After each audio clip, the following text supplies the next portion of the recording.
جہنم ہی تھا، میں تو جاتا مجھے سرکار نے جانے نہ دیا۔ الحمدللہ رب العالمین، والصلاة والسلام علی سید المرسلین، اما بعد فاعوذ باللہ من الشیطان الرجیم، بسم اللہ الرحمن الرحیم۔ پڑھیے الصلاة والسلام علیک یا رسول اللہ وعلی آلک واصحابک یا حبیب اللہ۔ الصلاة والسلام علیک یا نبی اللہ وعلی آلک واصحابک یا نور اللہ۔ میٹھے میٹھے اسلامی بھائیوں اور مدنی چینل کے ناظرین، الحمدللہ عز و جل باب المدینہ کراچی کے علاقے گلشن معمار میں عاشقان رسول کثیر تعداد میں جمع ہیں۔ سنت و برے اجتماع کا سلسلہ ہے۔ رب کریم ہم سب کا جمع ہونا اپنی بارگاہ میں قبول فرمائے۔ بیان سے پہلے اچھی نیتیں کر لیتے ہیں۔ ویسے ہر جائز نیک کام سے پہلے ہمیں اچھی نیتیں کرنی چاہیے۔ نبی پاک صلی اللہ تعالی علیہ وسلم کا فرمان عالی شان ہے، نیت المؤمن خیر من عملی، کہ مومن کی نیت اس کے عمل سے بہتر ہوتی ہے۔ آئیے ہم نیت کرتے ہیں کہ اللہ عز و جل کی رضا پانے، ثواب کمانے کے لیے اول تا آخر بیان میں شرکت کریں گے۔ ایک اور نیت کر لیں کہ ادھر ادھر دیکھنے سے بچتے ہوئے، بات چیت کرنے سے بچتے ہوئے، بیان کی تعظیم کی نیت سے دو زانوں بیٹھ کر بیان سنوں گا۔ آئیے درود پاک کی ایک بڑی خوبصورت فضیلت سنتے ہیں۔ درود پاک کمال کا وظیفہ ہے۔ علماء بھی یہاں تشریف فرما ہیں، جن کا مطالعہ ہے وہ جانتے ہیں کہ کیا کمال کا وظیفہ ہے، کیسی کیسی حدیثیں ہیں، کیسے کیسے فضائل ہیں درود پاک کے۔ وظیفہ ایک ہے مگر بینیفٹس، برکتیں اتنی ساری ہیں کہ عقل حیران ہو جاتی ہے۔ روزی میں برکت چاہیے تو درود پڑھیں، بیماری سے شفا چاہیے تو درود پڑھیں، مصیبتوں سے دوری چاہیے تو درود پڑھیں، مدینے کی حاضری چاہیے تو درود پڑھیں۔ یعنی کہاں کہاں درود پاک کام آتا ہے۔ دنیا کی برکت چاہیے تو درود پڑھیں، قبر میں راحت چاہیے تو درود پڑھیں، محشر میں شفاعت چاہیے تو درود پڑھیں، نبی پاک کا قرب چاہیے تو درود پڑھیں، جنت میں آقا کے ساتھ جانا ہے تو درود پڑھیں، جنت میں نبی پاک کے قریب رہنا ہے تو درود پڑھیں۔ یعنی کمال ہے درود پاک اور واقعات، فضائل، اللہ اکبر۔ ایک بہت خوبصورت ایمان افروز حدیث پاک، مدینے کے سلطان رحمت عالمیان سرور ذیشان صلی اللہ تعالی علیہ وسلم کا فرمان بابرکت نشان ہے۔ القول البدی میں یہ حدیث پاک موجود ہے کہ اللہ عز و جل کا ایک فرشتہ ہے، اس کا ایک بازو مشرق میں ہے اور دوسرا بازو مغرب میں۔ ذرا غور کیجئے، اس کے پروں کی جو چوڑائی ہے، جو یوں سمجھیے اسپین جو کس کو کہا جاتا ہے انگریزی میں، بڑے بڑے جہازوں کی کیلکولیشن یوں کی جاتی ہے کہ اس کے پر کی جو چوڑائی ہے وہ کتنی ہے۔ اتنا چوڑا پر ہے، اس کی اڑان اتنی اونچی ہوگی اور اتنی سیف اینڈ سیکیور ہوگی۔ مگر آج دنیا کے بڑے بڑے سے ایئر کرافٹ ایک طرف، آؤ ایک فرشتے کے پروں کی چوڑائی کتنی ہے جو اللہ نے بنایا۔ حدیث پاک کے الفاظ ہیں کہ ایک بازو مشرق تک جاتا ہے، دوسرا بازو مغرب تک جاتا ہے۔ اتنے بڑے بازو ہیں۔ پھر آقا فرماتے ہیں، حدیث پاک کا مضمون ہے کہ جب کوئی شخص مجھ پر محبت کے ساتھ درود بھیجتا ہے تو وہ فرشتہ پانی میں غوطہ لگا کر اپنے پروں کو جھاڑتا ہے۔ کبھی چڑیا کو، چھوٹے سے پرندے کو پانی میں گر کر یا نہا کر آپ نے اپنے پروں کو جھاڑتے ہوئے دیکھا ہوگا۔ جب وہ اپنے پروں کو جھاڑتی ہے چھوٹی سی چڑیا تو کتنے قطرے گرتے ہوں گے؟ بے شمار قطرے گرتے ہیں۔ لیکن جب اتنا بڑا فرشتہ جس کے اتنے بڑے بازو ہوں، وہ جب اپنے پروں کو جھاڑے پانی کے اندر غوطہ لگا کر، آقا فرماتے ہیں اس کے پروں سے ٹپکنے والے ہر قطرے سے اللہ تعالیٰ ایک ایک فرشتہ پیدا فرماتا ہے۔ کتنے ہوں گے؟ انکاؤنٹیبل، گنے نہیں جا سکتے۔ اب ان سارے فرشتوں کا کام کیا ہے؟ نبی پاک فرماتے ہیں وہ فرشتے قیامت تک اس درود پاک پڑھنے والے کے لیے استغفار کرتے رہتے ہیں۔ اللہ اکبر۔ کبھی کبھی تو جس کو کہتے ہیں نا عقل بھی کام نہیں کرتی ہے کہ اتنے فضائل، اتنی برکتیں، پھر بھی ہم درود نہ پڑھیں، پھر بھی ہم فضول باتیں کریں۔ ذرا سوچئے نا، آج ہی کے دن کی اگر کیلکولیشن کر لیں تو آج صبح سے رات تک ہم نے بہت باتیں کی، بہت سارے لوگوں سے باتیں کی، کتنی بار میری زبان نے درود پڑھا۔ سوچئے نا، آج ہمارے پاس فضول باتوں کے لیے وقت ہے، سوشل میڈیا پر گھنٹوں گزارنے کے لیے وقت ہے، لیکن وقت نہیں تو اللہ اور اس کے رسول کا ذکر کرنے کے لیے وقت نہیں۔ یہ زبان اللہ نے ہمیں فضول باتوں کے لیے نہیں دی ہے، یہ زبان فحش اور گندی باتوں کے لیے نہیں دی، غیبت کرنے اور جھوٹ بولنے کے لیے نہیں دی۔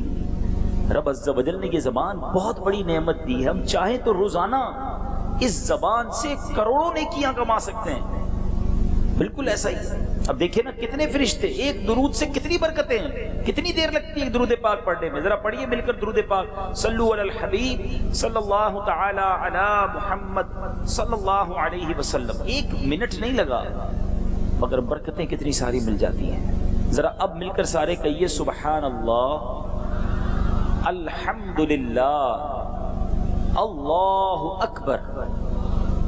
یہ تینوں آپ نے جملے کہے، تینوں الفاظ کہے، اس پہ بھی 1 منٹ نہیں لگا۔ 1 منٹ میں دنیا میں انسان کتنا کما سکتا ہے؟ چلیں یہاں پر گلشن معمار کی کوئی سب سے بڑی شخصیت ہی آ گئی ہو، top of the list businessman کوئی آ گئے، ان سے ہی سوال کر لیتے ہیں، آپ بتائیے جناب آپ 1 منٹ میں کتنے کما لیتے ہیں؟ چلیں یہاں والوں کو بھی چھوڑیں، دنیا کے سب سے امیر آدمی سے اگر بات کر لیں تو کتنے کما لیتا ہے کوئی شخص 1 منٹ کے اندر؟ اگر 1 لاکھ روپے بھی کوئی کماتا ہے منٹ کے اندر، جو بہت بڑی بات ہے، کیونکہ گھنٹے کے 60 لاکھ ہو جائیں گے، ٹھیک ہے نا، اور 10 گھنٹے کے 6 کروڑ ہو جائیں گے، اتنے پیسے تو کوئی نہیں کماتا۔ چلے پھر بھی ہم ایک ایزمپشن کے لیے، سمجھنے کے لیے میں بتا رہا ہوں، 1 منٹ میں اگر کوئی 1 لاکھ کما سکتا ہے، لیکن کیا وہ 1 لاکھ روپے خرچ کر کے جنت میں درخت دلا سکتا ہے؟ نہیں دلا سکتا۔ کروڑوں روپے خرچ کر لیں آپ جنت میں پراپرٹی نہیں خرید سکتے، مگر میرے نبی علیہ الصلوۃ والسلام کے سچے وعدے ہیں، جو ایک بار سبحان اللہ کہے اس کے لیے جنت میں درخت لگا دیا جاتا ہے، ایک بار الحمدللہ کہے جنت میں درخت لگا دیا جاتا ہے، ایک بار اللہ اکبر کہے جنت میں درخت لگا دیا جاتا ہے۔ اب بتائیے اسی زبان سے میں کتنی نیکیاں روزانہ کما سکتا ہوں؟ جب گھر سے نکلوں درود پڑھتے پڑھتے، ذکر الہی کرتے کرتے، آفس سے، گھر سے، بزنس سے، کالج سے، اسکول سے واپس آتے ہوئے درود پڑھتے ہوئے، تسبیح پڑھتا ہوا آؤں، جب مجھے موقع ملے مزید کچھ درود پڑھ لوں، مزید اللہ کا نام لے لوں، مگر ایسا ہے نہیں، زبان بہت زیادہ فضول باتوں میں مصروف رہتی ہے۔ آئیے آج کے اجتماع کا پہلا پیغام تو یہی لے لیجئے، پہلا میسج تو یہی لے لیجئے کہ انشاءاللہ اب اپنی زبان کو فضول باتوں سے بچاؤں اور خوب نبی پاک کی ذات پر درود و سلام کے نذرانے پیش کرتا رہوں۔ اب زیادہ درود پڑھیں، پھر پتہ ہے ملنا کیا ہے؟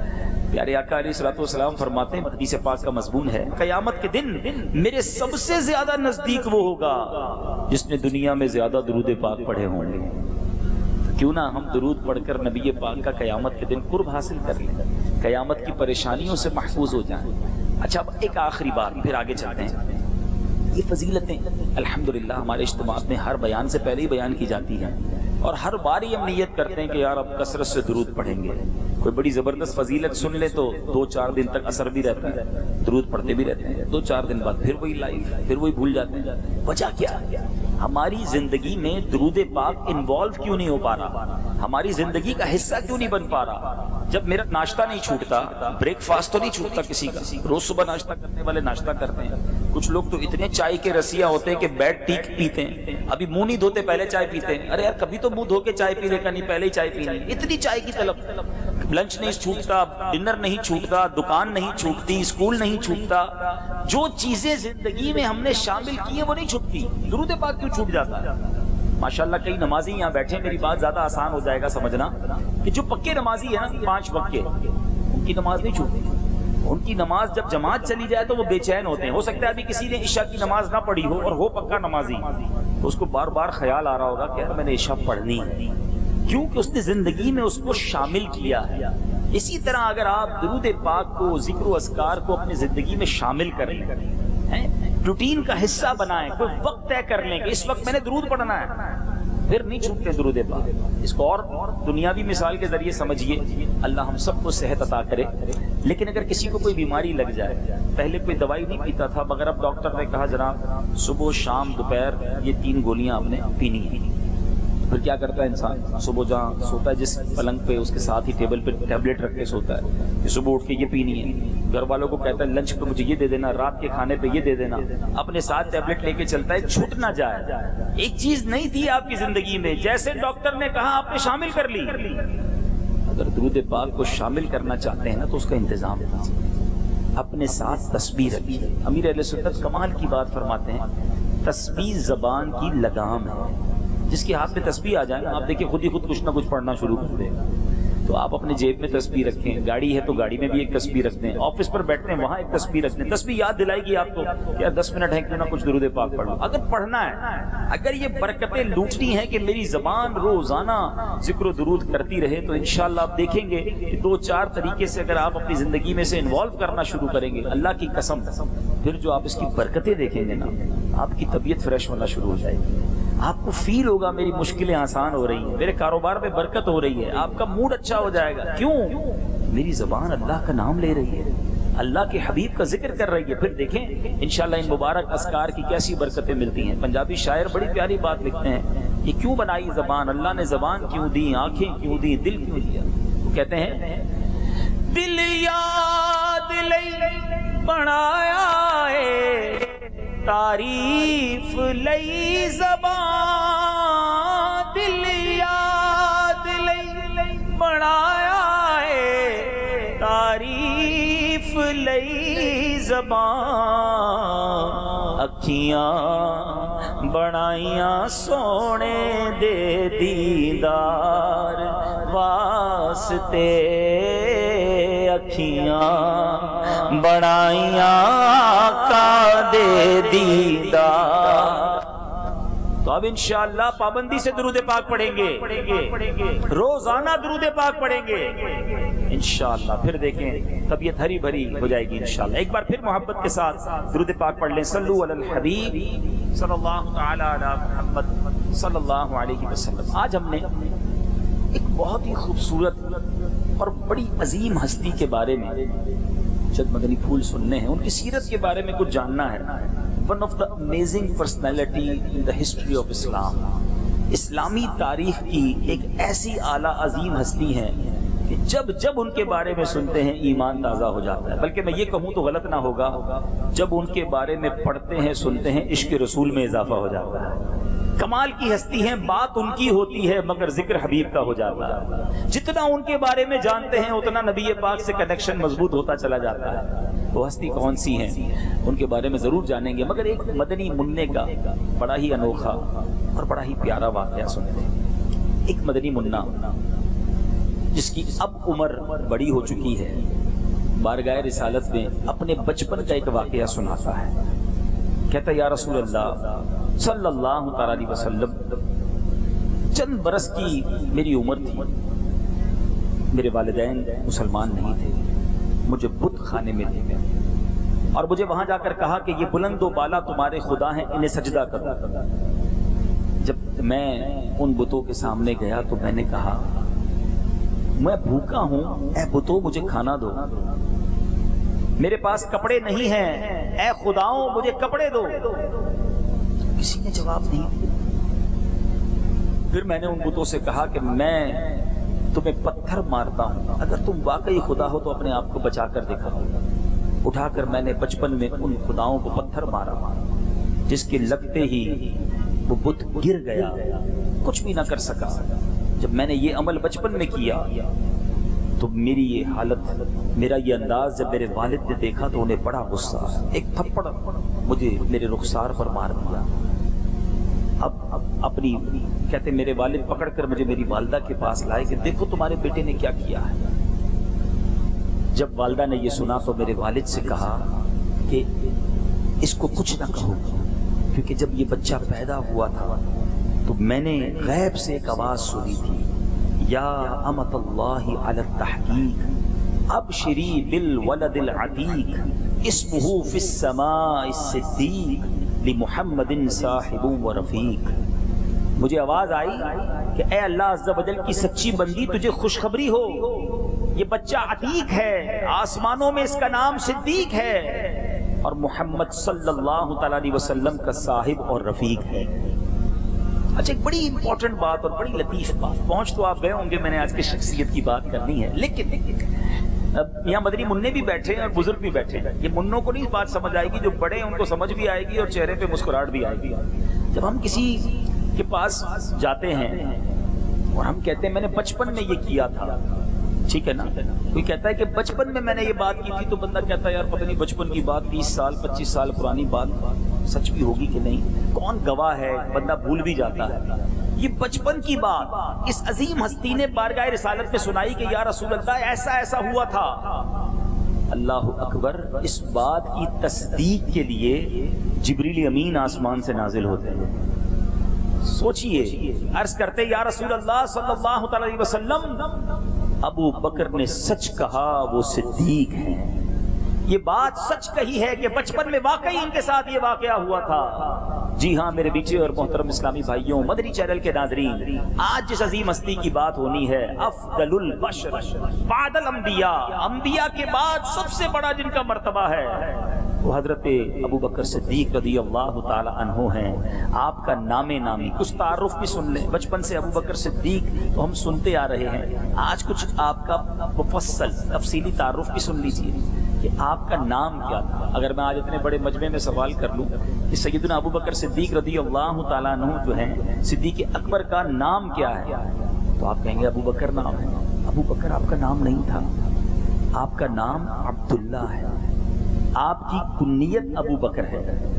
اتنی مشہور ہو گئی کنیت کہ ہم ابو بکر کے نام سے جانتے ہیں. نام آپ کا عبداللہ ہے، کنیت ابو بکر، اور صدیق و عتیق یہ آپ کے القاب ہیں. اچھا آپ ہمیشہ سچ بولتے اس لیے بھی صدیق مشہور ہوئے. اور ایک بہت شاندار واقعہ بھی ہوا، وہ بھی میں نے سنانا ہے آپ کو کہ آپ کیسے صدیق مشہور ہوئے. عتیق کا معنی ہے آزاد. پیارے آقا علیہ الصلوۃ والسلام نے ایک بار آپ کو بشارت دیتے ہوئے فرمایا انت عتیق من النار، یعنی تو نار دوزخ سے آزاد ہے. اس لیے آپ کا لقب عتیق ہوا. یاد رہے آپ رضی اللہ تعالی عنہ قریشی ہیں اور 7ویں پشت میں شجرہ نسب پیارے آقا علیہ الصلوۃ والسلام کے خاندانی شجرے سے مل جاتا ہے. نبی پاک علیہ الصلوۃ والسلام کے دنیا میں جلوہ فرما ہونے کے تقریباً 2.5 برس کے بعد آپ کی ولادت ہوئی. یعنی عمر میں اب تقریباً 2.5 برس پیارے آقا علیہ الصلوۃ والسلام سے چھوٹے تھے. اور آپ وہ صحابی ہیں جنہوں نے سب سے پہلے پیارے آقا علیہ الصلوۃ والسلام کی رسالت کی تصدیق کی. آزاد مردوں میں سب سے پہلے اسلام قبول کیا. اور 22 جمادی الاخری پیر شریف کا دن تھا، سن 13 ہجری. آپ نے پیر کا دن گزار کر وفات پائی. امیر المومنین سیدنا عمر رضی اللہ تعالیٰ عنہ نے ان کی نماز جنازہ پڑھائی. اللہ اکبر. مدفن کہاں ہے آج؟ وہ کہاں موجود ہیں؟ ان کا مزار کہاں ہے؟ جی ہاں وہ آج یار مزار ہیں. نبی پاک علیہ الصلوۃ والسلام کے ساتھ سنہری جالیوں کے پیچھے جلوہ گاہ ہے جناب روضہ رسول میں حضرت ابو بکر صدیق رضی اللہ تعالیٰ عنہ نبی پاک کے پہلو میں مدفون ہیں. کیا شاندار زندگی گزاری اور کیسا عالی شان آپ نے مدفن پایا. میرے بیچ اسلامی بھائیوں، اب آئیے ان کی زندگی کے مختلف پہلوؤں کو سنتے ہیں. ایمان تازہ کرتے چلے جائیے. اللہ تبارک و تعالیٰ نے ایک ہی ہستی کو کیسے کیسے کمالات سے نوازا تھا. نبی پاک کا وہ فیضان ان پر جاری تھا. پیارے آقا علیہ الصلوۃ والسلام کی وہ خاص نظر عنایت تھی کہ وہ کہتے ہیں نا جس سمت آپ آئے، جس طرف آپ نے نظر اٹھائی ادھر با کمال انداز اپنایا. آپ صدیق کیوں کہلائے؟ بات یہ تھی کہ ام المومنین حضرت عائشہ صدیقہ رضی اللہ تعالی عنہا خود اس واقعے کی راویہ ہیں. فرماتی ہیں کہ جب پیارے آقا علیہ الصلوۃ والسلام کو شب معراج مسجد اقصیٰ کی سیر کرائی گئی اور آپ نے آسمانوں کی بھی سیر کی، لیکن رات کے کچھ ہی حصے میں میرے آقا واپس تشریف لے آئے تھے. تو صبح نبی پاک علیہ الصلوۃ والسلام نے کفار مکہ میں یہ اناؤنس کیا، یہ اعلان کیا کہ رات کے تھوڑے حصے میں میں بیت المقدس سے ہو کر آیا ہوں، آسمانوں کی سیر بھی کی ہے. اب کفار مکہ نے سوچا کہ اب تو موقع ملا ہے، معاذ اللہ نبی پاک علیہ الصلوۃ والسلام کو جھوٹا ثابت کرنے کا موقع ملا ہے کہ یہ تھوڑی دیر میں تو کوئی ہو کر آ ہی نہیں سکتا. آج تو جہاز چلتے ہیں, بہت فاسٹ ٹریول ہے, اس کے باوجود ایک رات میں آنا ممکن نہیں, مگر اس زمانے میں تو یہ 1 مہینے کا راستہ تھا. بڑے طویل واقعہ ہے, آپ نے واقعہ کئی بار سنا ہوگا. میں اگر اسی پر بات کروں کہ پھر پیارے آقا نے کس طرح بیت المقدس کے نقشہ بیان کیا اور کس طرح قافلے آنے کی خبر دی, بڑی خوبصورت باتیں. مگر یہاں جس طرف میں نے توجہ دلانی ہے کہ کفار نے سوچا کہ ابو بکر رضی اللہ تعالیٰ عنہ کو آج جا کر آج ان سے پوچھتے ہیں کہ اب بھی تم ان کی تصدیق کرو گے, اب بھی تم ان کی بات مانو گے جو کہتے ہیں رات کے تھوڑے حصے میں بیت المقدس سے ہو کر آ گئے. حضرت ابو بکر صدیق رضی اللہ تعالیٰ عنہ کو گویا ورغلانے کے لیے, بہکانے کے لیے, ان کو ڈی ٹریک کرنے کے لیے ان کے گھر پہنچ گئے کفار مکہ. دروازہ کھٹکھٹایا, سیدنا ابو بکر صدیق آئے, کہا اے ابو بکر تم جانتے ہو تمہارے نبی جن سے تم بڑی محبت کرتے ہو وہ کہتے ہیں میں رات کے تھوڑے حصے میں بیت المقدس سے ہو کر آ گیا. اے ابو بکر کیا اب بھی تم ان کی تصدیق کرو گے, ایسی بات کی بھی تصدیق کرو گے؟ سیدنا ابو بکر صدیق رضی اللہ تعالیٰ عنہ کہتے ہیں یہ بتاؤ کہ میرے آقا واقعی ایسا کہتے ہیں؟ کہاں وہ ایسا ہی کہتے ہیں؟ اگر نبی پاک فرماتے ہیں تو سچ فرماتے ہیں, میں ان کی تصدیق کرتا ہوں. کہ ابو بکر صدیق ایسی تصدیق رات کے تھوڑے حصے میں کیسے کوئی بیت المقدس سے آ سکتا ہے؟ اتنی حیران کن بات کی تم تصدیق کر رہے ہو. اللہ اکبر. وہ تاریخی جملہ سیدنا صدیق اکبر رضی اللہ تعالیٰ عنہ نے کہا, آپ فرماتے ہیں یہ تو کوئی مسئلہ ہی نہیں ہے, نبی پاک صبح و شام مجھے آسمانوں کی خبر دیتے ہیں کہ جبریل امین آئے, قرآن کی وحی لے کر آئے, قرآن نازل ہوا. ارے جب ان باتوں کی میں تصدیق کرتا ہوں, ان باتوں کو مانتا ہوں, تو یہ تو پھر تھوڑی بات ہے. نبی پاک نے فرمایا ہے تو میں اس کو سچ مانتا ہوں. اللہ اکبر. کفار اپنا سا منہ لے کر واپس چلے گئے اور اس دن سے آپ صدیق مشہور ہو گئے. آپ کی صداقت کے ڈنکے ویسے ہی بج رہے ہیں. اے میرے نیچے اسلامی بھائیوں, اس واقعے سے سیکھنے کو کیا ملا؟ ابو جہل نے بھی تو یہ واقعہ سنا تھا. اس نے واقعہ سنا تو کنفیوز ہوا, کنفیوز کرنے لگا, اعتراض کرنے لگا, لاجکس ڈھونڈنے لگا. صدیق اکبر نے واقعہ سنا, سنتے ہی محبت میں اضافہ ہوا اور نبی پاک کی تصدیق بھی کر دی. میں بہت باریک سی بات کہہ کر آگے نکل جاؤں گا. آج بھی معراج کا دن آتا, آج بھی شب معراج ساری دنیا میں منائی جاتی ہے, مگر جب شب معراج کی رات آتی ہے کچھ لوگوں کو کنفیوژن شروع ہو جاتی ہے, لاجکس ڈھونڈنے لگ جاتے ہیں. وہ سوچ لیں وہ کس کی پیروی کر رہے ہیں. اور جو ہر شب معراج جھومتے ہیں, آقا سے محبت میں اضافہ ہوتا ہے, نبی پاک کی شان دل میں اور بڑھ جاتی ہے, وہ سوچ لیں یہ صدیق اکبر کا طریقہ اپنا رہے ہیں. اور پنجابی بڑی پیاری بات کہتے ہیں, اسی منن والے ہیں, سوچن والے نہیں ہیں. جب نبی پاک کی بات آ گئی سامنے, ہماری عقلیں تھوڑی, اللہ تبارک و تعالیٰ نے وہ مرتبہ, وہ شان میرے آقا کو عطا فرمائی ہے. رب عز و جل کی قدرت سے تو ہر چیز ممکن ہے نا. تو بہرحال یہاں حضرت صدیق اکبر رضی اللہ تعالیٰ عنہ نے پیارے آقا علیہ الصلوۃ والسلام کی کس طرح سفر معراج کی تصدیق کی. اس دن سے آپ صدیق مشہور ہو گئے. مولا علی کرم اللہ تعالیٰ وجہ الکریم, صحابہ کا آپس میں پیار کیسا تھا, انٹریکشن کیسا تھا. مولا علی کرم اللہ تعالیٰ وجہ الکریم اللہ کی قسم اٹھا کر کہتے ہیں کہ سیدنا ابو بکر صدیق کا لقب صدیق جو ہے یہ آسمان سے اتارا گیا ہے.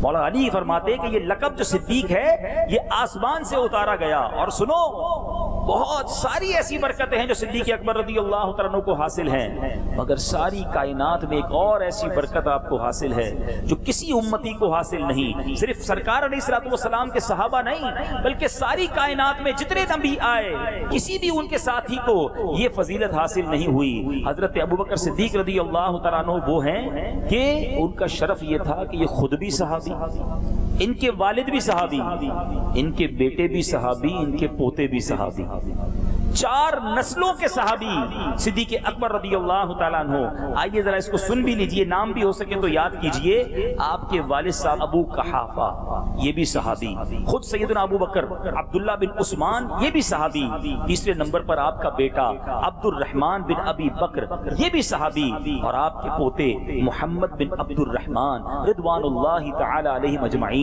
یہ بھی صحابی. کیا خاص فیضان تھا. یاد رہے صحابہ وہ ہیں جن کے بارے میں میرے آقا فرماتے ہیں اصحابی کالنجوم بأیہم اقتدیتم اہتدیتم. میرے صحابہ ستاروں کی مانند ہیں, ان میں سے جن کی بھی اقتدا کرو گے تم جو ہدایت پا جاؤ گے. ایک گھرانے میں 4 صحابی ہوں, کیا گھرانہ ہوگا, کیا برکتیں ہیں. اب سنیے آپ کا خاصہ کیا تھا. آپ کی زندگی کو اگر کوئی یہ کہے نا کہ سیدنا صدیق اکبر رضی اللہ تعالیٰ عنہ کی زندگی کو چند جملوں میں بیان کیا جائے، یہ ایک سینٹنس میں بیان کیا جائے، صدیق اکبر رضی اللہ تعالیٰ عنہ کی زندگی کا ایک ہی مقصد تھا۔ اعلیٰ حضرت کے شعر سے سمجھ لیجئے، امام اہل سنت لکھتے ہیں انہیں جانا انہیں مانا نہ رکھا غیر سے کام، انہیں جانا انہیں مانا نہ رکھا غیر سے کام، للہ الحمد میں دنیا سے مسلمان گیا۔ سیدنا صدیق اکبر گویا نبی پاک پر فدا فنا تھے، عاشق اکبر کہلاتے ہیں۔ عشق رسول کی وہ مثالیں آپ نے قائم کی ہیں، سنے تو ایمان تازہ ہو جاتا ہے۔ خود سیدنا صدیق اکبر رضی اللہ عنہ کے فضائل نبی پاک نے بیان فرمائے۔ پیارے آقا کی کئی حدیثیں ہیں جہاں صدیق اکبر رضی اللہ عنہ کے فضائل ہیں۔ بخاری شریف کی بڑی شاندار حدیث، حضرت ابو سعید خدری رضی اللہ عنہ اس کے راوی ہیں، آپ کہتے ہیں کہ نبی پاک علیہ الصلوۃ والسلام نے فرمایا بے شک اپنی صحبت اور مال کے ساتھ سب لوگوں سے بڑھ کر مجھ پر احسان کرنے والا ابو بکر ہے، سب سے بڑھ کر احسان کرنے والا۔ حالانکہ نبی پاک کی کرم نوازی ہے، سب کچھ پیارے آقا نے عطا فرمایا، مگر فرماتے سب سے بڑھ کر اپنے مال اور صحبت کے ساتھ مجھ پر احسان کرنے والے ابو بکر ہیں۔ اگر میں اپنے رب کے سوا کسی کو خلیل بناتا تو ابو بکر کو بناتا۔ اور پھر مسجد نبوی شریف میں اسپیشلی میرے آقا نے اجازت دی کہ آئندہ مسجد میں ابو بکر کے دروازے کے سوا کسی کا دروازہ کھلا نہ رکھا جائے۔ یہ مقام، یہ مرتبہ سیدنا صدیق اکبر کو حاصل تھا، اور کیوں نہ حاصل ہوتا، اپنا سب کچھ نبی پاک علیہ الصلوۃ والسلام کو سوچا، سمجھا اور عمل کر کے دکھایا۔ میں اور آپ نعرہ تو لگاتے ہیں غلامی رسول میں موت بھی قبول ہے، مگر صدیق اکبر رضی اللہ تعالیٰ عنہ نے یہ ثابت کیا ہے غلامی رسول میں موت بھی قبول ہے۔ نعرہ بڑا اچھا ہے، مگر ہم بہت ساری چیزیں نہیں کرتے، سنتوں پر عمل ہی نہیں کرتے، پیارے آقا کے طریقے پر ہی عمل نہیں کرتے، موت تو بہت دور کی بات ہے۔ پیارے آقا کی آنکھوں کی ٹھنڈک نماز پڑھتا نہیں اور نعرے لگاتا ہے غلامی رسول میں موت بھی قبول ہے۔ آؤ میں بتاتا ہوں۔ ویسے ایک سوال ہے، بڑا انٹرسٹنگ سوال ہے کہ اگر یہ کوسچن کیا جائے جتنے لوگ یہاں موجود ہیں کہ آپ کی زندگی کی سب سے بڑی ٹاپ 3 خواہشیں بتائیے، ٹاپ 3 ڈیزائرز، کبھی لکھیے گا، ویسے موقع ملے نا کہ پہلے نمبر پہ میں کیا چاہتا ہوں، دوسرے نمبر پہ کیا چاہتا ہوں، تیسرے نمبر پہ کیا چاہتا ہوں۔ کوئی لکھے گا میں گلشن معمار میں رہتا ہوں، ڈیفینس پہ گھر مل جائے۔ کوئی شاید یہ لکھے گا یار سائیکل ہے میرے پاس، اچھی سی گاڑی ہو جائے۔ کوئی گاڑی والا کہے گا یار گاڑی تو ہے لیکن ذرا بڑی والی جائے، نئے ماڈل والی ہو جائے۔ کسی کو فلاں ملک دیکھنے کی خواہش ہو، بہت ساری خواہشیں ہوتی انسان۔ آؤ میں بتاتا ہوں صدیق اکبر کی زندگی کی خواہش کیا۔ آپ سے پوچھا گیا، آپ نے خود بلکہ بیان کیا کہ جو ٹاپ 3 خواہشیں ہیں، ٹاپ 3 ڈیزائر، سب سے زیادہ 3 چیزیں کون سی پسند ہیں؟ اللہ سنو، اللہ ان کی عشق کا صدقہ نصیب فرمائے۔ آپ لکھتے ہیں مجھے یہ 3 چیزیں بہت پسند ہیں۔ فرماتے ہیں النظر الیک وانفاق مال علیک والجلوس بین یدیک۔ کہتے ہیں میری پہلی خواہش یہ ہے آقا کو دیکھتا رہوں، والنظر الیک، بس آقا کا دیدار ہی کرتا رہوں۔ پھر کہتے ہیں وانفاق مال علیک، میں نبی پاک پر اپنا مال ہی خرچ کرتا رہوں۔ کہتے ہیں والجلوس بین یدیک، آقا کے قدموں میں حاضر رہوں۔ ساری خواہشیں سب کچھ نبی پاک ہی ہیں۔ شاعر لکھتے ہیں نا میرے تو آپ ہی سب کچھ ہے رحمت عالم، میرے تو آپ ہی سب کچھ ہے رحمت عالم، میں جی رہا ہوں زمانے میں آپ ہی کے لیے۔ صدیق اکبر رضی اللہ تعالیٰ عنہ شعر کے مصداق تھے، ان کی زندگی کا مقصد ہی ایک ہی تھا۔ اور دیکھو عاشق رسول نے جب تمنائیں کی تو اللہ نے قبول کیسی کی؟ النظر الیک، نبی پاک کو دیکھتا رہوں، ساری زندگی تو دیکھتے رہے، مگر جب غار ثور میں نبی پاک نے سیدنا صدیق اکبر کی گود میں آرام کیا ہوگا، ذرا سوچو تو صحیح، کیا دیدار کیا۔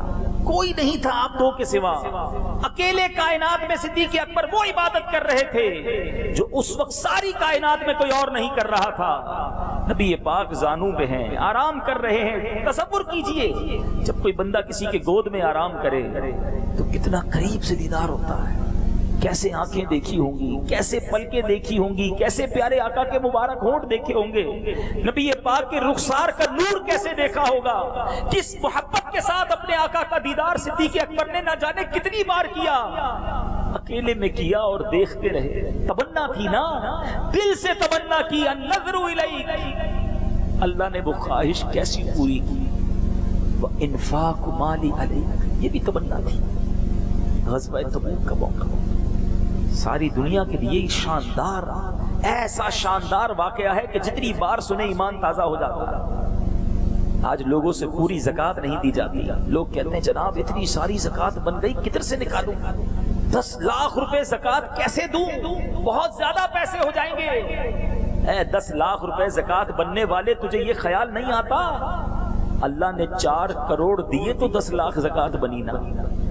ارے ہمیں تو دیتے وقت شکر بھی ادا کرنا چاہیے کہ مالک تیری مہربانی، دینے والا بنایا، مانگنے والا نہیں بنایا۔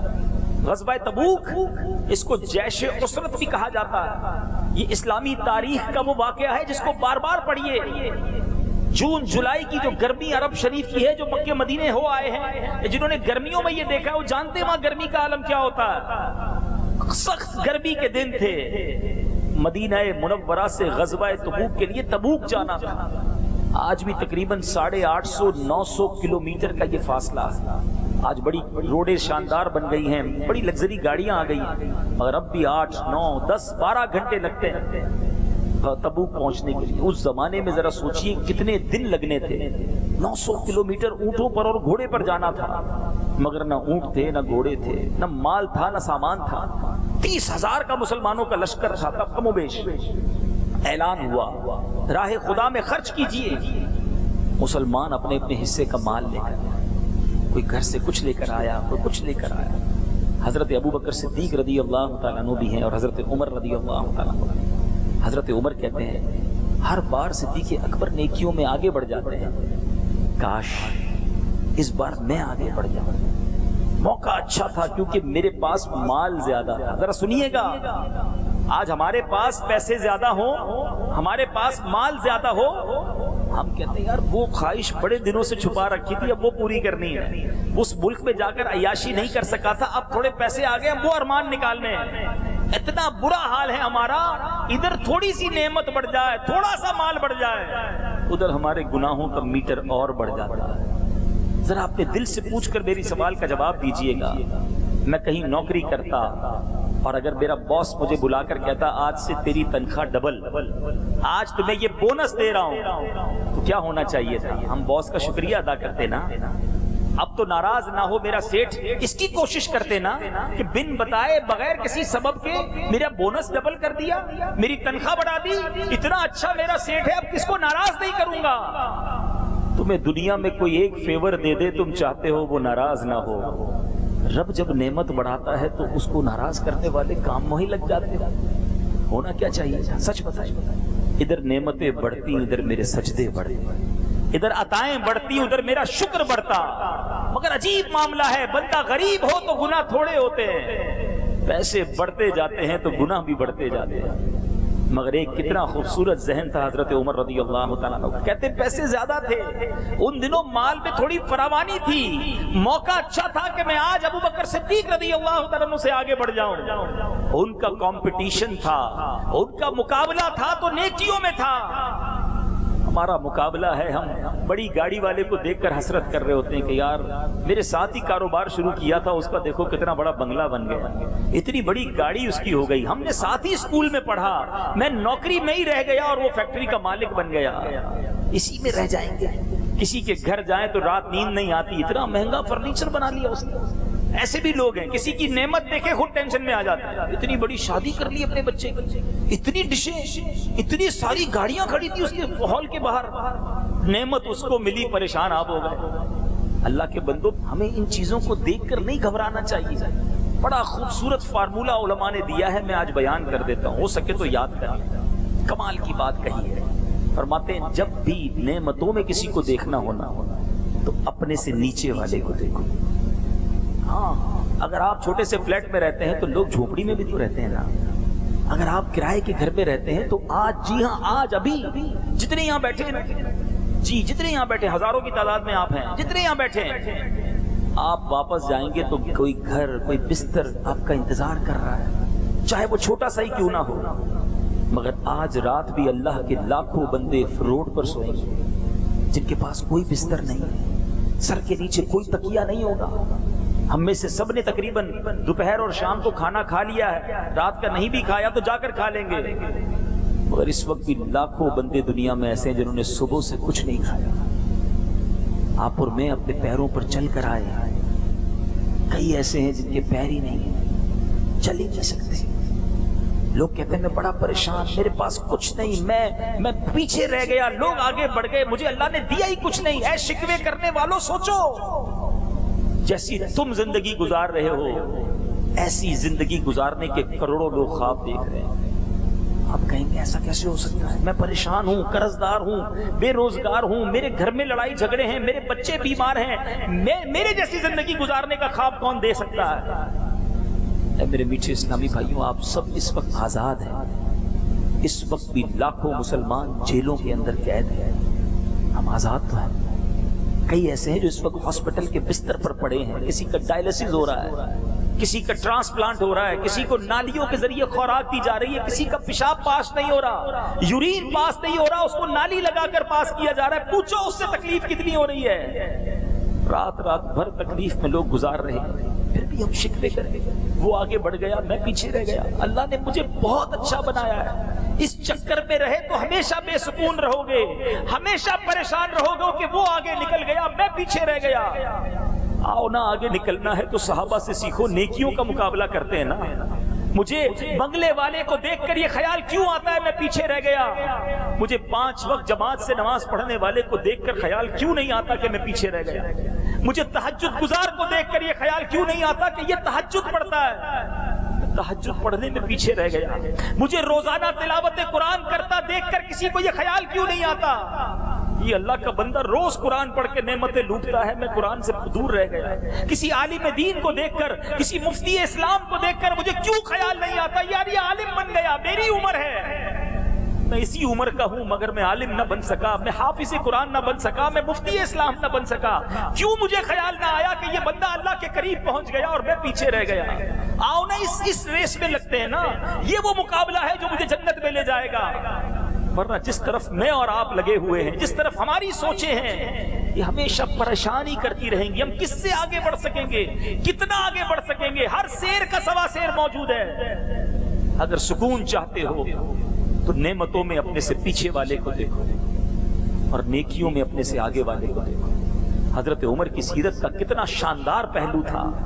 کہتے مجھے ابو بکر صدیق سے آگے بڑھنے کا موقع مل رہا تھا کیونکہ میرے پاس مال زیادہ تھا. اللہ اکبر. زکوٰۃ پوری نہ دینے والے غور کریں, صحابہ کا انفاق فی سبیل اللہ کا جذبہ کیسا تھا. اپنی ویلتھ کا, اپنی ساری کمائی کا سب کچھ اکٹھا کیا, 50% لیا, بارگاہ رسالت میں حاضر ہو گئے. کہ حضور 50% حاضر ہے. آقا نے پوچھا اے عمر کیا لائے ہو؟ کہ حضور نصف مال لے آیا. گھر کیا چھوڑا ہے؟ کہ حضور آدھا لایا ہوں, آدھا گھر والوں کے لیے چھوڑا ہے.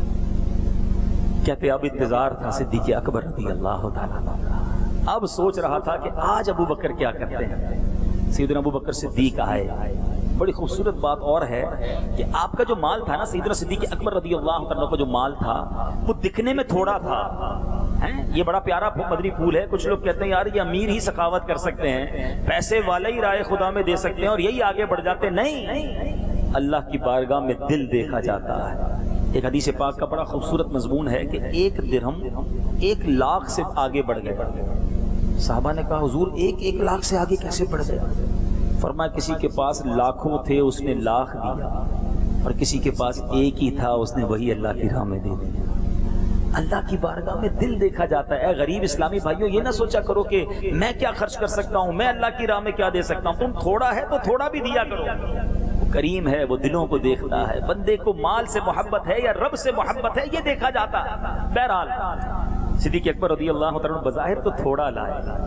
آقا نے ارشاد فرمایا اے ابو بکر کیا لائے ہو اور گھر والوں کے لیے کیا چھوڑا ہے؟ عرض کرتے ہیں یا رسول اللہ صلی اللہ تعالی علیہ وسلم, گھر والوں کے لیے اللہ اور اس کا رسول کافی ہے. میں گھر کے لیے کچھ نہیں چھوڑ کر لایا, جو کچھ گھر میں تھا سب لے آیا. حضرت عمر رضی اللہ تعالیٰ عنہ نے اس وقت کو تاریخی جملہ ارشاد فرمایا اللہ کی قسم میں نے یہ جان لیا ابو بکر سے میں کبھی نیکیوں میں آگے نہیں بڑھ سکتا. شاعر لکھتے ہیں نا اتنے میں وہ رفیق نبوت بھی آ گیا. اتنے میں وہ رفیق نبوت بھی آ گیا جس سے بنائے عشق و محبت ہے استوار. بولے حضور چاہیے فکر عیال بھی, کہنے لگا وہ عشق و محبت کا رازدار. پروانے کو چراغ تو بلبل کو پھول, بس صدیق کے لیے ہے خدا کا رسول. بس آقا آپ ساتھ ہیں, سب کچھ ساتھ.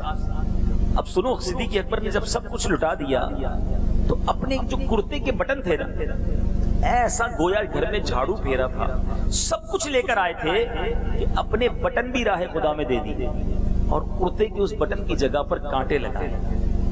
اب جبریل امین حاضر ہوئے بارگاہ رسالت میں. سنیے میٹھے اسلامی بھائی, اللہ کی بارگاہ میں صدیق اکبر کا مرتبہ دیکھیے. اللہ اکبر. جبریل امین آئے, ان کے لباس پر بھی کانٹے لگے ہوئے. نبی پاک علیہ الصلوۃ والسلام نے سوال کیا, اے جبریل آج یہ کیسا لباس پہنا ہے؟ کہتے حضور آج میں نے نہیں, آسمان کے سارے فرشتوں کو رب نے یہ لباس عطا فرمایا. اللہ کو صدیق اکبر کی ادا ایسی پسند آئی ہے, آج آسمان پر موجود سارے فرشتوں نے اپنے لباس پر کانٹے لگائے ہیں. آقا صدیق اکبر سے فرمائیے, اللہ سلام ارشاد فرماتا ہے ابو بکر کو, اور یہ سوال کرتا ہے کہ اے ابو بکر کیا تم مجھ سے راضی ہو؟ نبی پاک نے جبریل امین سے جو سلام لیا, حضرت ابو بکر صدیق کو فرمایا کہ اے ابو بکر تمہیں رب کا سلام ہے. اور رب فرماتا ہے اے ابو بکر کیا اس حال میں مجھ سے راضی ہو؟ ساتھ کچھ نہیں تھا, ایک روپیہ نہیں تھا, ایک درم نہیں تھا, سب کچھ راہ خدا میں دے دیا. اور اب سوال ہو رہا ہے اے ابو بکر کیا اس حال میں مجھ سے راضی ہو؟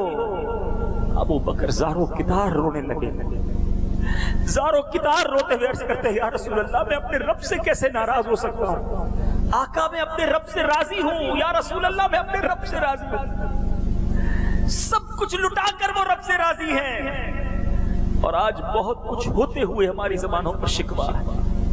شکوہ نہ کیا کرو, شکایتیں نہ کیا کرو, رب کے فیصلوں پر راضی رہا کرو.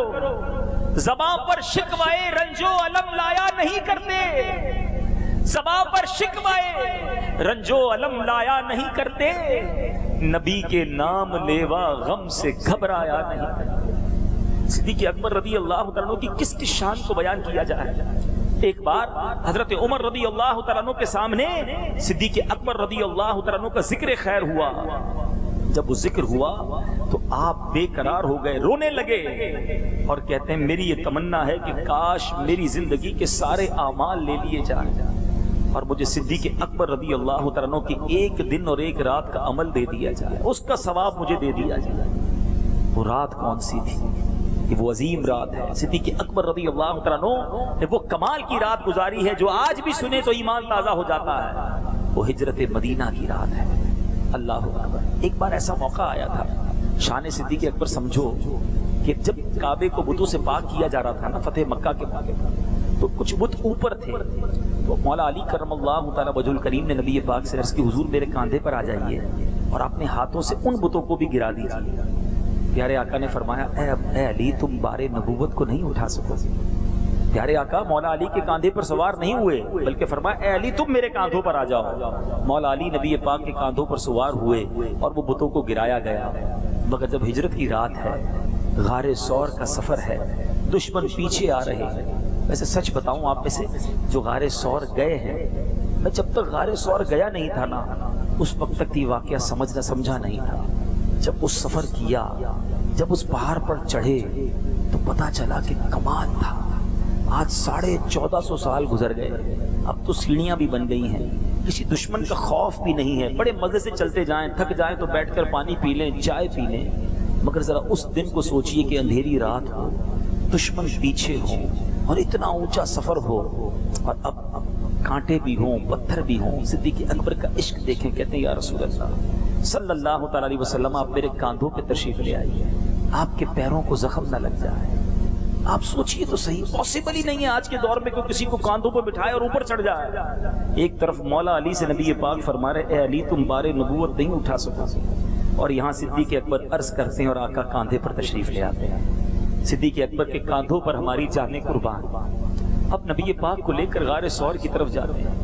جب اس غار ثور کو دیکھا تو اندازہ ہوا کہ کمال ہے, اتنی سی جگہ ہے کہ جہاں 2-3 افراد ہی بیٹھ سکتے. صدیق اکبر رضی اللہ تعالیٰ عنہ اس غار کے اندر جانے سے پہلے نبی پاک سے عرض کرتے ہیں حضور آپ رکیے, پہلے میں اندر جاؤں گا تاکہ کوئی کیڑا نہ ہو، کوئی سانپ نہ ہو، کوئی تکلیف آپ کو نہ پہنچے. اور یہ انداز پورے سفر میں رہا. اس سفر میں نبی پاک علیہ الصلوۃ والسلام نے ایک بار دیکھا کہ صدیق اکبر آگے آگے چل رہے ہیں، پھر کبھی دائیں چل رہے ہیں، کبھی بائیں چل رہے ہیں، کبھی پیچھے چل رہے ہیں. نبی پاک نے فرمایا کہ اے ابو بکر یہ کیا کر رہے ہو؟ کبھی تم دائیں چلتے ہو، کبھی بائیں، کبھی آگے، کبھی پیچھے. یا رسول اللہ جب یہ خیال آتا ہے کہ دشمن سامنے سے حملہ کرے گا تو میں سامنے آ جاتا ہوں. جب یہ خیال آتا ہے کہ دشمن دائیں طرف سے حملہ کرے گا تو میں دائیں طرف آ جاتا ہوں. جب مجھے ایسا لگتا ہے نہیں بائیں طرف سے حملہ نہ ہو جائے میں بائیں طرف سے آ جاتا ہوں. جب یہ خیال آتا ہے کہ دشمن پیچھے سے حملہ نہ کر دے آقا میں پیچھے آ جاتا ہوں. مجھے یہ خیال رہتا ہے کہ آپ کو کوئی تکلیف نہ پہنچے. اگر آپ پر حملہ ہو تو میرا سینہ حاضر ہے، پہلے مجھے کچھ ہو.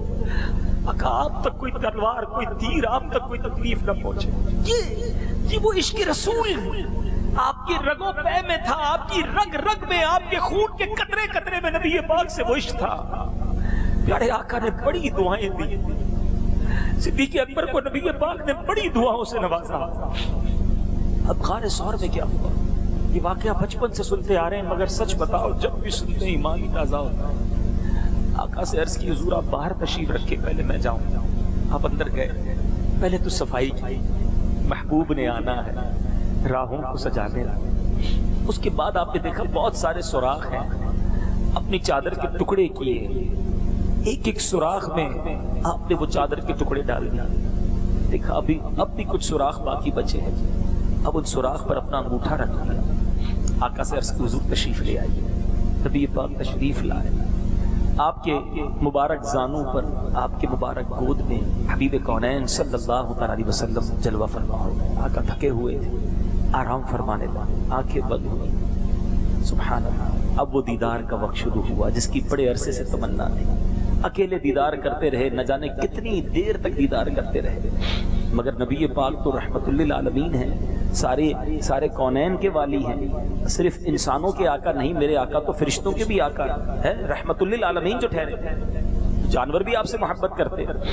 اب علماء لکھتے ہیں ایک سانپ تھا، عرصے سے منتظر تھا کہ یہاں نبی پاک تشریف لائیں گے تو ان کا دیدار کرنا ہے. صدیق اکبر رضی اللہ عنہ کے انگوٹھے کو کئی بار گویا اس نے سر لگایا کہ انگوٹھا ہٹائیں تو میں بھی دیدار کروں. تو کوشش کرتا رہا، اپنے انگوٹھا نہیں ہٹایا کہ نبی پاک کو تکلیف نہ ہو. بالآخر اس سانپ نے صدیق اکبر رضی اللہ عنہ کے پیر پر، انگوٹھے پر ڈس دیا. ذرا سوچئے، سانپ کاٹ لے تو تکلیف کا عالم کیا ہوگا، خوف کا عالم کیا ہوگا کہ اب تھوڑی دیر ہی رہ گئی ہے، زہر پھیلنے کی دیر ہے اور دنیا سے چلے جائیں گے. اور یہ آپ سب جانتے ہوں گے کہ جان بچانا فرض ہے، یہ بڑا اہم فرض ہے. مگر صدیق اکبر کے عشق کا امتحان تھا. تھوڑا سا بھی ہلتا ہوں تو آقا کی نیند میں خلل پڑ جائے گا، نبی پاک کے آرام میں خلل پڑے یا جان چلی جائے، یہ فیصلہ کرنا تھا. مگر عشق کے امتحان میں صدیق اکبر نے وہ کامیابی حاصل کی. گویا آپ کے دل نے یہ صدا لگائی کہ جان جاتی ہے تو چلی جائے، نبی پاک کے آرام میں خلل نہیں ہونا چاہیے. لیکن تکلیف ہوئی، آنکھوں سے آنسو نکلے. نبی پاک کے مبارک رخساروں پر آپ کے آنسو گئے. آقا نے آنکھیں کھولی، فرمایا اے ابو بکر کیوں رو رہے ہو؟ کہ حضور سانپ نے کاٹ لیا ہے.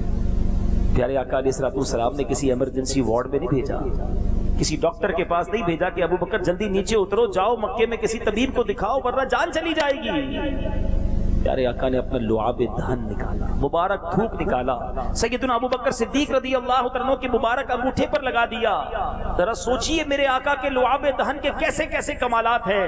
خاری کنویں میں میرے آقا لعاب دہن ڈال دے تو وہ میٹھا ہو جائے، صدیق اکبر کے انگوٹھے پر لگائیں تو سانپ کا زہر چلا جائے.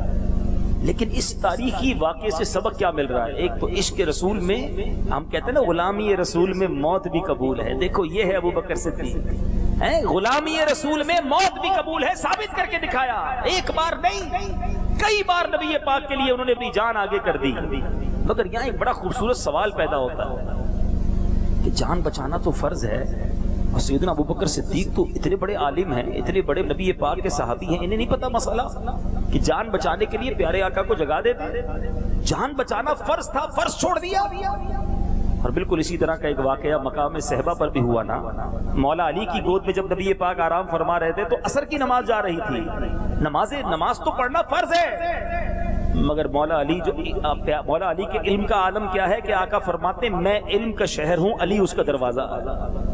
مگر مولا علی جیسا عالم نماز جانے دے، چلی گئی نماز، مغرب کا وقت ہو گیا، آقا نے جب آنکھیں کھولی تو مولا علی کو افسردہ دیکھا، کہا علی کس بات نے افسردہ کیا؟ کہا حضور علی جب سے ایمان لایا ہے کبھی نماز قضا نہیں ہوئی ہے، آج عصر کا وقت گزر گیا، پیارے آقا نے دعا فرمائی، سورج واپس پلٹا دیا، مغرب سے پھر عصر کا وقت ہونے لگا، مولا علی نے نماز ادا کی۔ یہ دو معجزات تو ہیں میرے آقا کے کہ لعاب دہن سے حضرت ابوبکر صدیق کے انگوٹھے کا درد زہر دور کیا، وہاں دعا کر کے سورج پلٹایا۔ اگر دو بڑے کوسچن کھڑے ہو گئے نا کہ مولا علی اتنے بڑے عالم ہو کر نماز فرض قضا کر دی اور حضرت ابوبکر صدیق نے جان بچانے جیسا فرض چھوڑ دیا، یہ کیا بات ہوئی؟ تو دیکھو اعلیٰ حضرت امام اہل سنت جب گتھی نہ سلجھا کرے نا تو بریلی کے تاجدار کے قدموں میں حاضری دے دیا کرو۔ ہاں وہ تو ہیں عاشقوں کے امام نا، 3-4 شعروں میں بات پوری سمجھا دی، وہ پنجابی میں کہتے ہیں گلی مکا دی ہیں، آپ کہتے ہیں مولا علی نے واری تیری نیند پر نماز، مولا علی نے واری تیری نیند پر نماز، اور وہ بھی عصر سب سے جو اعلیٰ خطر کی ہے، عصر کی نماز جو بڑی اہمیت والی ہے وہ وار دی، قربان کر دی۔ صدیق بلکہ غار میں جان ان پہ دے چکے، اور حفظ جان تو جان فروز غرر کی ہے، ارے جان بچانا تو بڑا اہم فرض تھا، انہوں نے جان دے دی، انہوں نے نماز وار دی۔ مگر آقا نے کیا کمال کیا، ہاں تو نے انہیں جان انہیں پھیر دی نماز، پر وہ تو کر چکے جو کرنی بشر کی ہے۔ آقا نے نماز اور جان لوٹا دی، مگر ان دونوں نے تو اپنے حصے کا کام کر دیا نا۔ اب مسئلہ کیا سمجھ آیا؟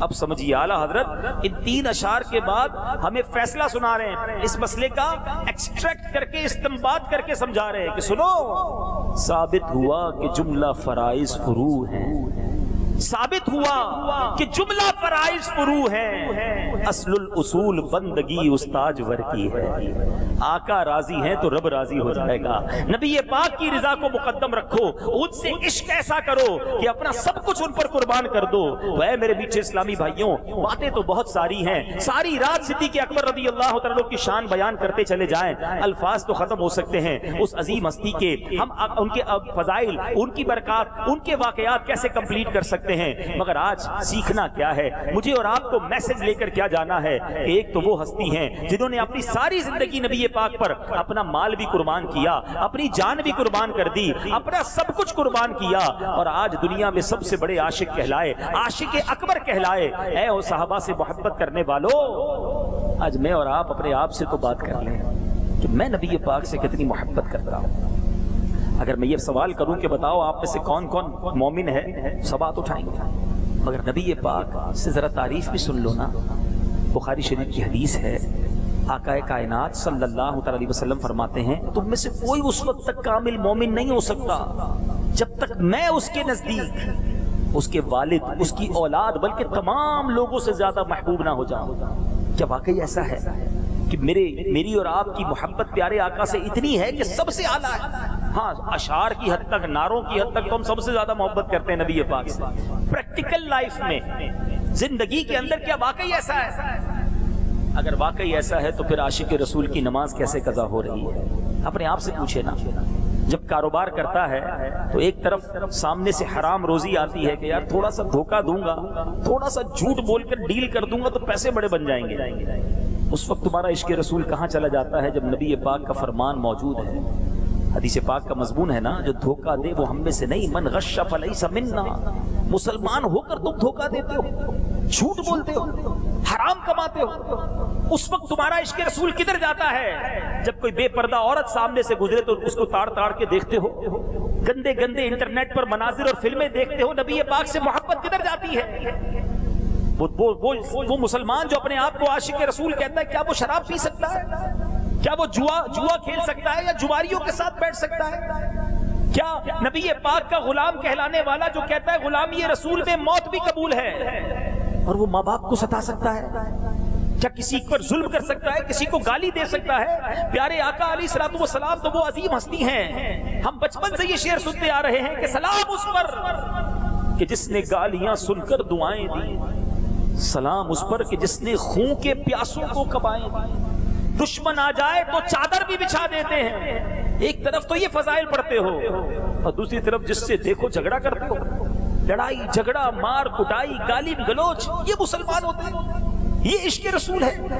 اپنے آپ سے پوچھئے نا. صرف زبانی کلامی تو عشق رسول نہیں ہوگا نا. اور مومن ہونے کے لیے ضروری ہے، ہم نے حدیث سن لی نا، تم میں سے اس وقت تک کوئی کامل مومن نہیں ہو سکتا. آقا فرماتے جب میں اس کے نزدیک تمام لوگوں سے زیادہ محبوب نہ ہو جاؤں. تو بچے کی شادی ہوتی ہے، گھر میں کوئی فنکشن ہوتا ہے تو بندہ کہتا ہے یار کیا کریں، بچوں کی خوشی کے لیے کرنا پڑتا ہے. کہاں گیا تمہارا عشق رسول؟ بچے کو راضی کرنے کے لیے تم نے رب کو ناراض کر لیا، اپنی فیملی کو خوش کرنے کے لیے تم نے اللہ کو ناراض کرنے والے کام کیے. اپنے آپ سے پوچھیے. آج سیدنا صدیق اکبر رضی اللہ تعالیٰ عنہ عاشق اکبر کا تذکرہ ہوا، جب بھی سنتے ایمان تازہ ہوتا ہے.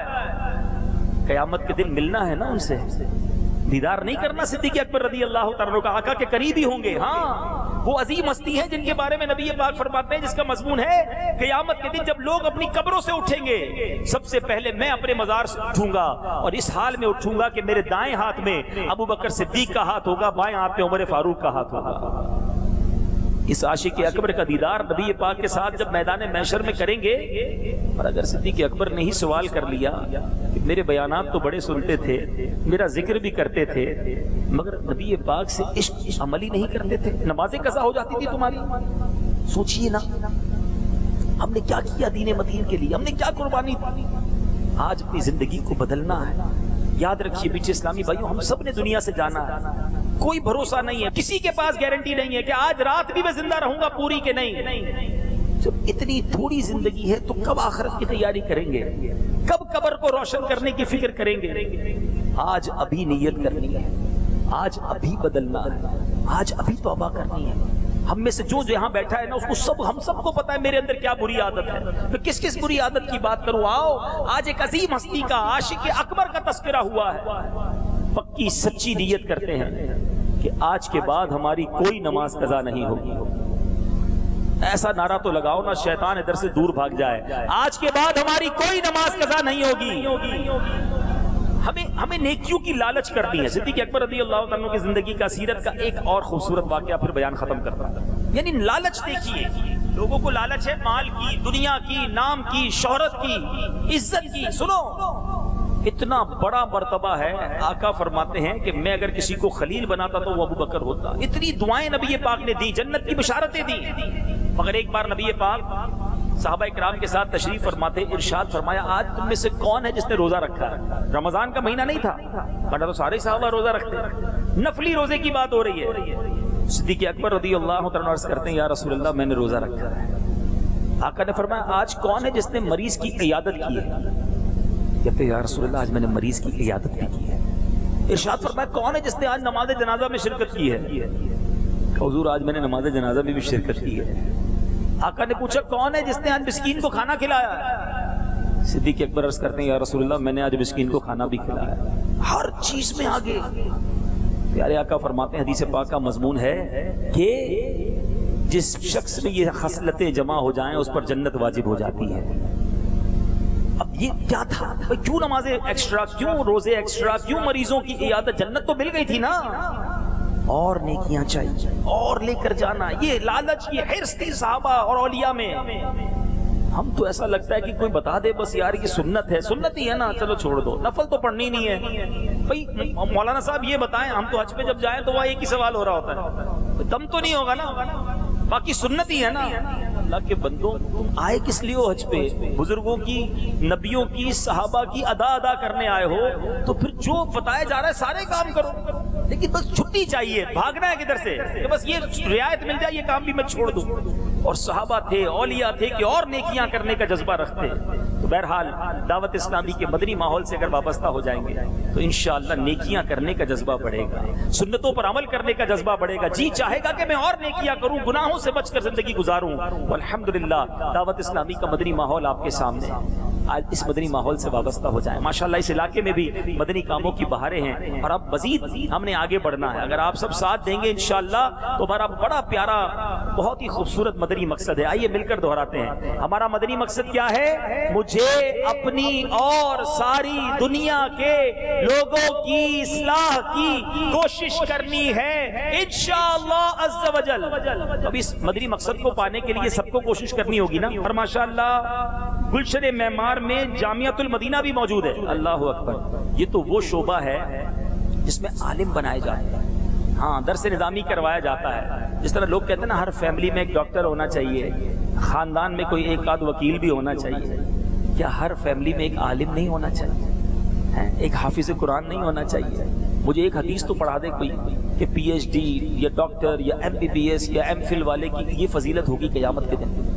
ایک بھی حدیث نہیں ہے. میں نہیں کہتا دنیاوی تعلیم حاصل نہ کریں, شرعی تقاضوں کے مطابق آپ پڑھنا چاہیں تو پڑھیں, مگر جس کی حدیث میں فضائل ہیں, احادیث بھری ہوئی ہیں. پیارے آقا علیہ الصلوۃ والسلام کی حدیث مبارکہ ہے, اس کا مضمون ہے کہ قیامت کے دن ایک ماں باپ کو جنت کا لباس پہنایا جائے گا اور جنتی تاج پہنایا جائے گا. وہ عرض کریں گے یا اللہ اتنی عزت ہمیں کیوں دی جا رہی ہے؟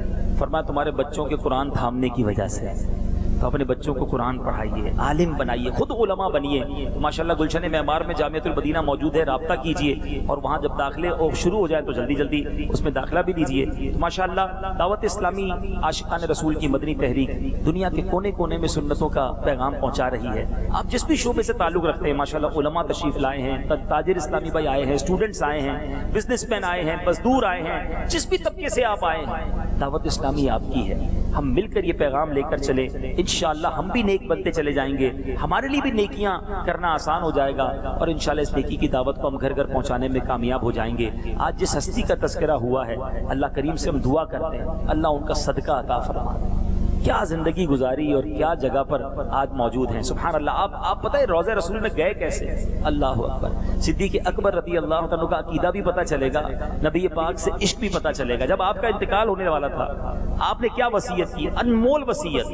آپ فرماتے ہیں کہ جب میرا وصال ہو جائے تو میری وصیت یہ ہے کہ میرے جنازے کو نبی پاک کے روضے کے سامنے رکھ دینا اور آقا سے عرض کرنا یا رسول اللہ صلی اللہ علیہ وسلم ابو بکر آستانے پر حاضر ہے. اچھا بڑی پیاری بات ہے کہ یہ تفسیر کبیر میں لکھا ہے کہ اگر یہ وصیت ٹھیک نہیں تھی نبی پاک کو یا رسول اللہ کہنا, پیارے آقا قبر سے جواب بھی دیں گے, یہ بھی صدیق اکبر رضی اللہ عنہ کا عقیدہ تھا, تو صحابہ اس وصیت پر عمل کیوں کرتے؟ یعنی صدیق اکبر کا عقیدہ بھی یہی اور صحابہ کا عقیدہ بھی یہی ہے کہ نبی پاک مزار پر انوار میں موجود ہیں, اپنے غلاموں کو ملاحظہ فرما رہے ہیں. سنو, صدیق اکبر نے کہا جب میرا انتقال ہو جائے تو میرے جنازے کو روضہ رسول کے سامنے رکھ دینا اور عرض کرنا یا رسول اللہ ابو بکر حاضر ہے, اگر دروازہ خود بخود کھل جائے تو مجھے اندر لے جانا ورنہ مجھے جنت البقیع میں دفن کر دینا. جب انتقال ہوا آپ کا جنازہ حسب وصیت صحابہ کرام نے اس پر عمل کیا, روضہ رسول کے سامنے رکھا, عرض کی یا رسول اللہ ابو بکر حاضر ہے. پتہ ہے کیا ہوا؟ روضہ رسول کا دروازہ خود بخود کھل گیا اور جب اندر سے ندا آتی ہے ادخل الحبیب الی الحبیب فان الحبیب الی الحبیب مشتاق, یعنی محبوب کو محبوب سے ملا دو, محبوب کو محبوب کا اشتیاق ہے.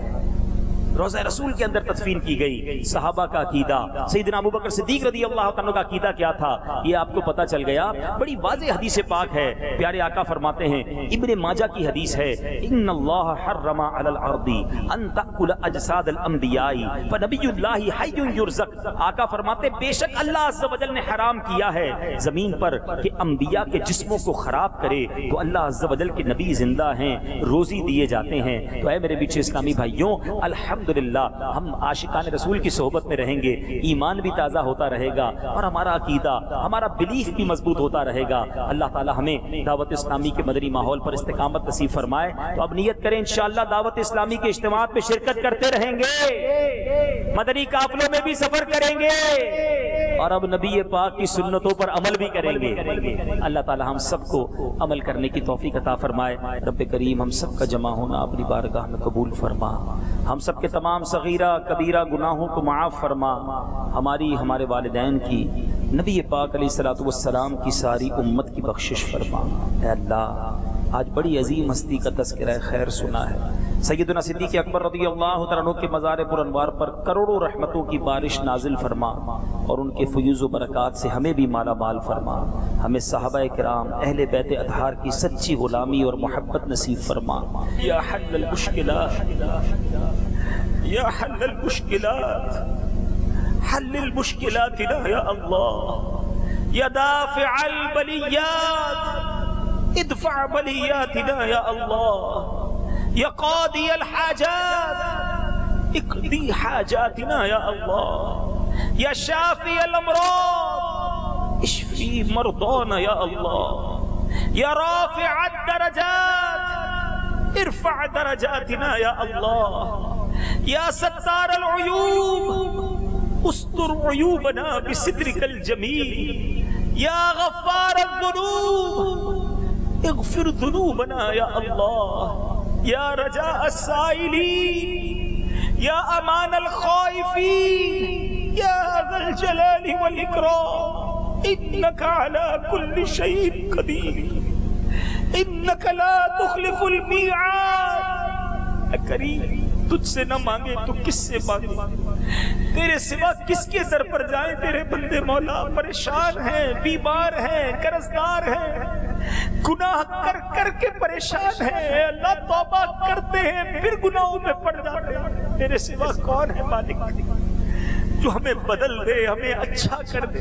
کریم کرم کر، آج جو ہمارے حق میں بہتر ہے ہمیں عطا فرما دے، ہماری جھولیوں کو بھر دے مالک، اور جو ہمارے حق میں بہتر نہیں اس کا خیال بھی ہمارے دل سے نکال دے۔ اے اللہ، جہاں اس سال لاکھوں مسلمانوں کو تو حج کے لیے بلوائے گا، اپنا گھر دکھائے گا، اپنا مہمان بنائے گا، تیرے خزانوں میں کبھی نہیں مالک، اس سال ہم پر بھی کرم کر دے۔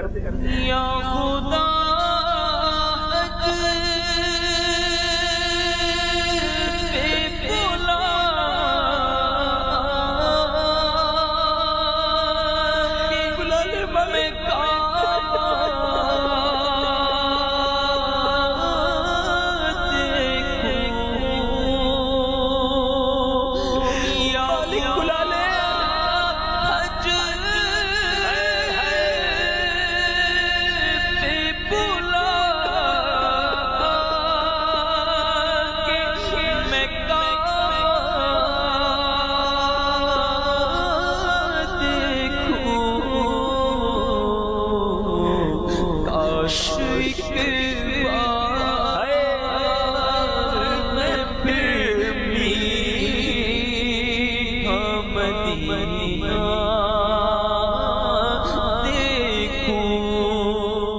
جلدی جلدی مدینے کی حاضری عطا فرما۔